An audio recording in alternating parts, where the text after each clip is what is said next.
Chapter 7 If there is hope, wrote Winston, it lies in the paroles.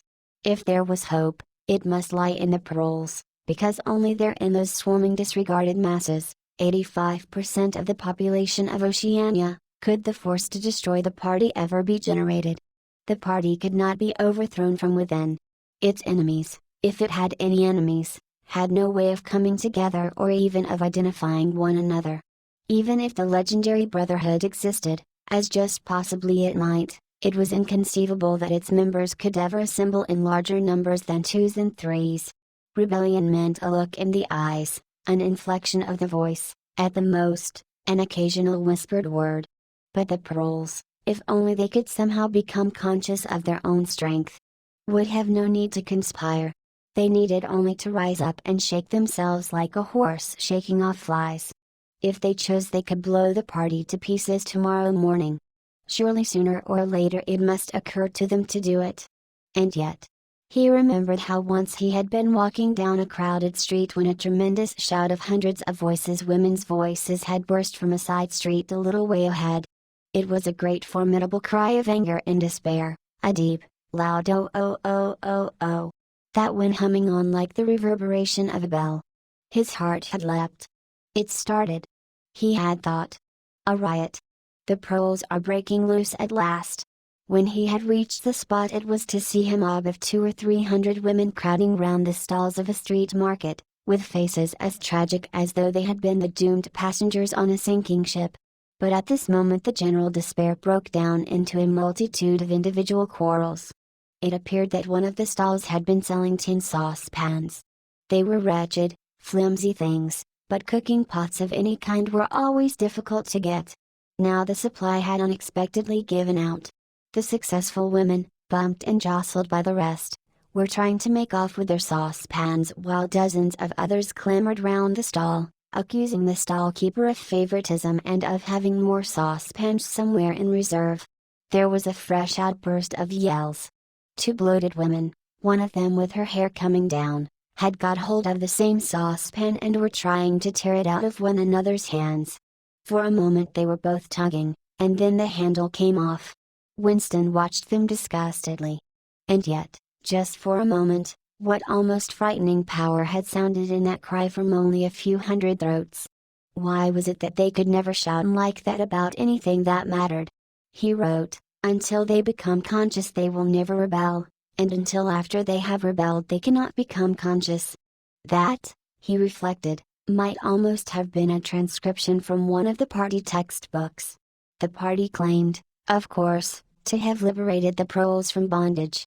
Before the revolution they had been hideously oppressed by the capitalists, they had been starved and flogged, women had been forced to work in the coal mines, women still did work in the coal mines. As a matter of fact, children had been sold into the factories at the age of 6. But simultaneously, true to the principles of doublethink, the party taught that the proles were natural inferiors who must be kept in subjection, like animals, by the application of a few simple rules. In reality, very little was known about the proles. It was not necessary to know much. So long as they continued to work and breed, their other activities were without importance. Left to themselves, like cattle turned loose upon the plains of Argentina, they had reverted to a style of life that appeared to be natural to them, a sort of ancestral pattern. They were born, they grew up in the gutters, they went to work at 12, they passed through a brief blossoming period of beauty and sexual desire, they married at 20, they were middle-aged at 30, they died, for the most part, at 60. Heavy physical work, the care of home and children, petty quarrels with neighbors, films, football, beer, and above all, gambling, filled up the horizon of their minds. To keep them in control was not difficult. A few agents of the thought police moved. Always among them, spreading false rumors and marking down and eliminating the few individuals who were judged capable of becoming dangerous, but no attempt was made to indoctrinate them with the ideology of the party. It was not desirable that the proles should have strong political feelings. All that was required of them was a primitive patriotism which could be appealed to whenever it was necessary to make them accept longer working hours or shorter rations. And even when they became discontented, as they sometimes did, Their discontent led nowhere, because being without general ideas, they could only focus it on petty specific grievances. The larger evils invariably escaped their notice. The great majority of proles did not even have telescreens in their homes. Even the civil police interfered with them very little. There was a vast amount of criminality in London, a whole world within a world of thieves, bandits, prostitutes, drug peddlers, and racketeers of every description, but since it all happened among the proles themselves, it was of no importance. In all questions of morals they were allowed to follow their ancestral code. The sexual puritanism of the party was not imposed upon them. Promiscuity went unpunished, divorce was permitted. For that matter, even religious worship would have been permitted if the proles had shown any sign of needing or wanting it. They were beneath suspicion. As the party slogan put it, proles and animals are free. Winston reached down and cautiously scratched his varicose ulcer. It had begun itching again. The thing you invariably came back to was the impossibility of knowing what life before the revolution had really been like. He took out of the drawer a copy of a children's history textbook which he had borrowed from Mrs. Parsons, and began copying a passage into the diary. In the old days it ran, before the glorious revolution, London was not the beautiful city that we know today. It was a dark, dirty, miserable place where hardly anybody had enough to eat and where hundreds and thousands of poor people had no boots on their feet and not even a roof to sleep under. Children no older than you had to work 12 hours a day for cruel masters who flogged them with whips if they worked too slowly and fed them on nothing but stale bread crusts and water. But in among all this terrible poverty there were just a few great big beautiful houses that were lived in by rich men who had as many as 30 servants to look after them. These rich men were called capitalists. They were fat, ugly men with wicked faces, like the one in the picture on the opposite page. You can see that he is dressed in a long black coat which was called a frock coat, and a queer, shiny hat shaped like a stovepipe, which was called a top hat.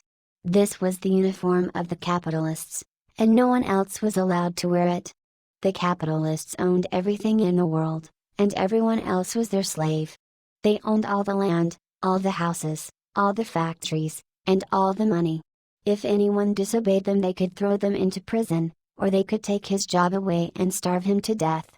When any ordinary person spoke to a capitalist he had to cringe and bow to him, and take off his cap and address him as Sir. The chief of all the capitalists was called the king, but he knew the rest of the catalogue. There would be mention of the bishops in their lawn sleeves, the judges in their ermine robes, the pillory, the stocks, the treadmill, the cat o' nine tails, the Lord Mayor's banquet, and the practice of kissing the Pope's toe. There was also something called the Jew Primi Noctis, which would probably not be mentioned in a textbook for children. It was the law by which every capitalist had the right to sleep with any woman working in one of his factories. How could you tell how much of it was lies? It might be true that the average human being was better off now than he had been before the revolution.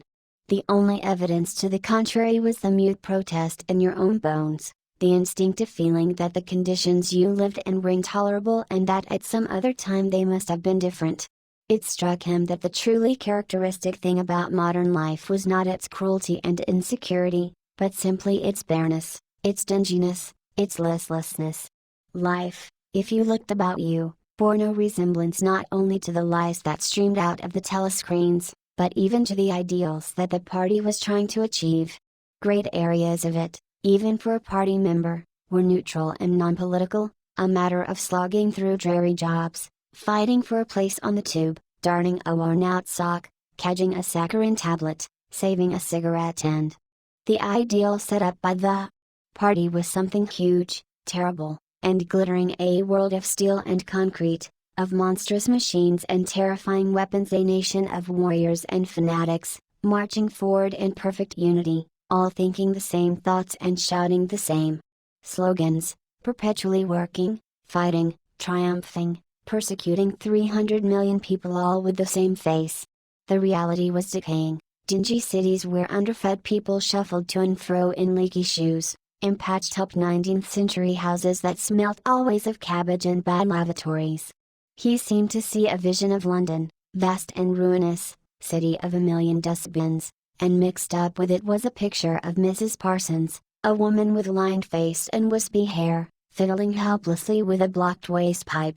He reached down and scratched his ankle again. Day and night the telescreens bruised your ears with statistics proving that people today had more food, more clothes, better houses, better recreations, that they lived longer, worked shorter hours, were bigger, healthier, stronger, happier, more intelligent, better educated, than the people of 50 years ago. Not a word of it could ever be proved or disproved. The party claimed, for example, that today 40% of adult Poles were literate. Before the revolution, it was said, the number had only been 15%. The party claimed that the infant mortality rate was now only 160 per thousand, whereas before the revolution it had been 300, and so it went on. It was like a single equation with two unknowns. It might very well be that literally every word in the history books, even the things that one accepted without question, was pure fantasy. For all he knew, there might never have been any such law as the Jus Primi Noctis, or any such creature as a capitalist, or any such garment as a top hat. Everything faded into mist. The past was erased, the erasure was forgotten, the lie became truth. Just once in his life he had possessed after the event, that was what counted, concrete, unmistakable evidence of an act of falsification. He had held it between his fingers for as long as 30 seconds. In 1973, it must have been, at any rate, it was at about the time when he and Catherine had parted. But the really relevant date was 7 or 8 years earlier. The story really began in the middle 60s, the period of the Great Purges in which the original leaders of the revolution were wiped out once and for all. By 1970 none of them was left, except Big Brother himself. All the rest had by that time been exposed as traitors and counter-revolutionaries. Goldstein had fled and was hiding no one knew where, and of the others, a few had simply disappeared, while the majority had been executed after spectacular public trials at which they made confession of their crimes. Among the last survivors were 3 men named Jones, Aronson, and Rutherford. It must have been in 1965 that these 3 had been arrested. As often happened, they had vanished for a year or more, so that one did not know whether they were alive or dead, and then had suddenly been brought forth to incriminate themselves in the usual way.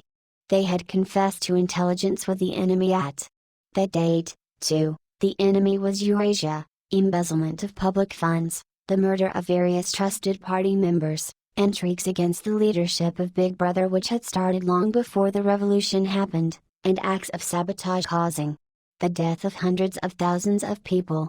After confessing to these things they had been pardoned, reinstated in the party, and given posts which were in fact sinecures but which sounded important. All 3 had written long, abject articles in the Times, analyzing the reasons for their defection and promising to make amends. Sometime after their release Winston had actually seen all 3 of them in the Chestnut Tree Cafe.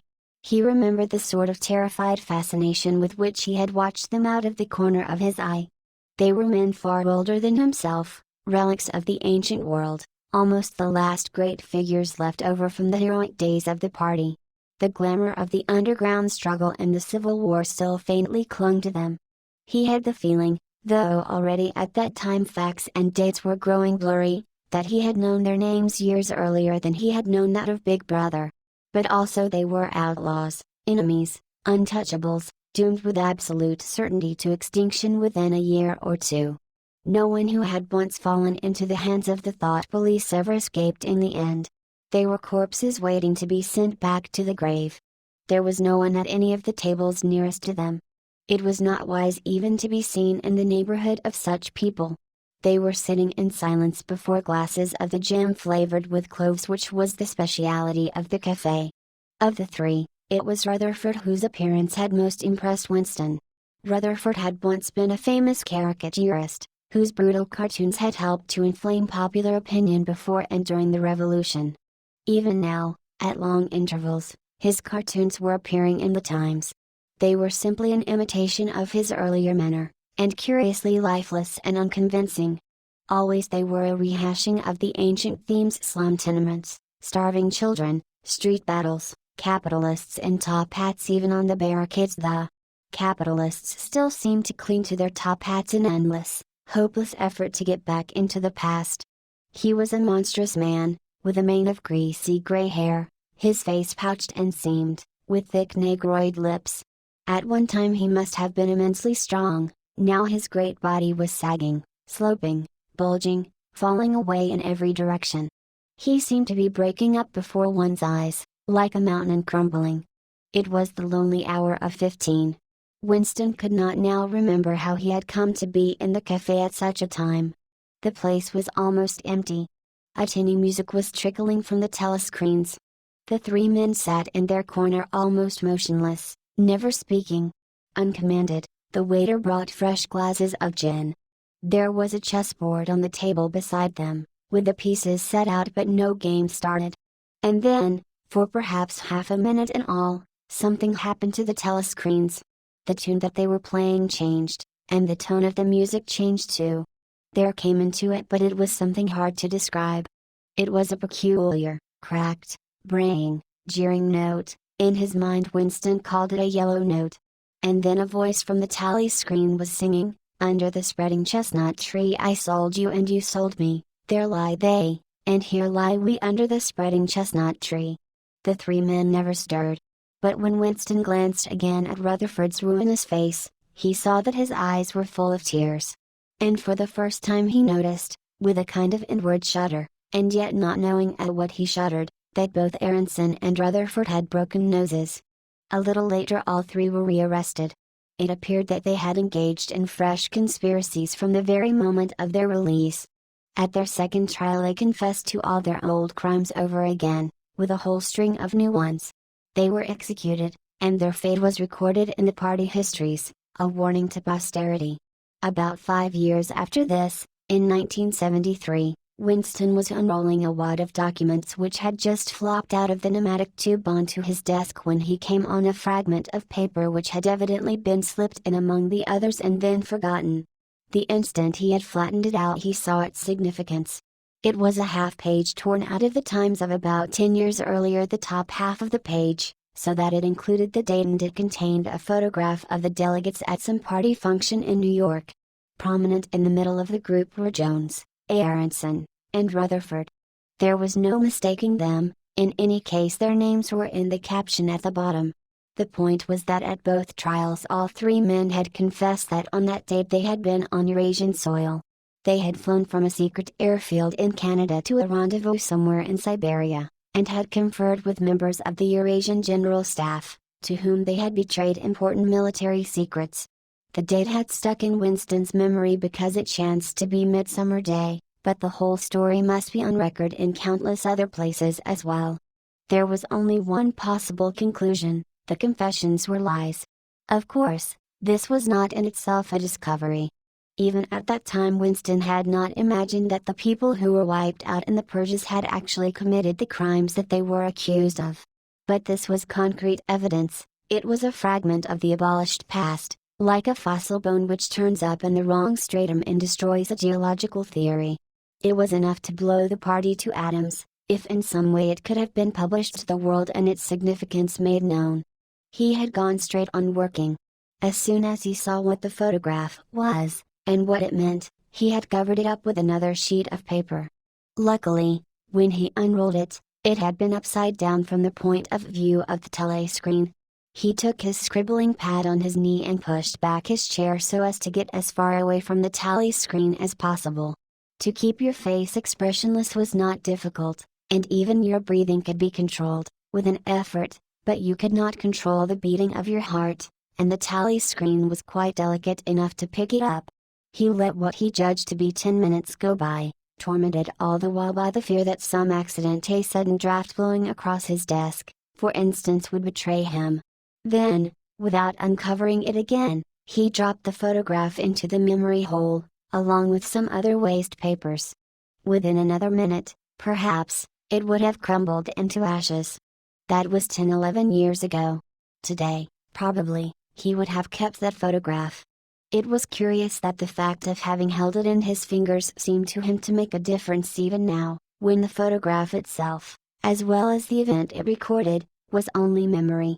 Was the party's hold upon the past less strong, he wondered, because a piece of evidence which existed no longer had once existed? But today, supposing that it could be somehow resurrected from its ashes, the photograph might not even be evidence. Already, at the time when he made his discovery, Oceania was no longer at war with Eurasia, and it must have been to the agents of East Asia that the three dead men had betrayed their country. Since then there had been other changes too, 3, he could not remember how many. Very likely the confessions had been rewritten and rewritten until the original facts and dates no longer had the smallest significance. The past not only changed, but changed continuously. What most afflicted him with a sense of nightmare was that he had never clearly understood why the huge imposture was undertaken. The immediate advantages of falsifying the past were obvious, but the ultimate motive was mysterious. He took up his pen again and wrote, "I understand how, I do not understand why." He wondered, as he had many times wondered before, whether he himself was a lunatic. Perhaps a lunatic was simply a minority of one. At one time it had been a sign of madness to believe that the earth goes round the sun, today, to believe that the past is unalterable. He might be alone in holding that belief, and if alone, then a lunatic. But the thought of being a lunatic did not greatly trouble him, the horror was that he might also be wrong. He picked up the children's history book and looked at the portrait of Big Brother which formed its frontispiece. The hypnotic eyes gazed into his own. It was as though some huge force were pressing down upon you, something that penetrated inside your skull, battering against your brain, frightening you out of your beliefs, persuading you, almost, to deny the evidence of your senses. In the end the party would announce that 2 and 2 made 5, and you would have to believe it. It was inevitable that they should make that claim sooner or later, the logic of their position demanded it. Not merely the validity of experience, but the very existence of external reality, was tacitly denied by their philosophy. The heresy of heresies was common sense.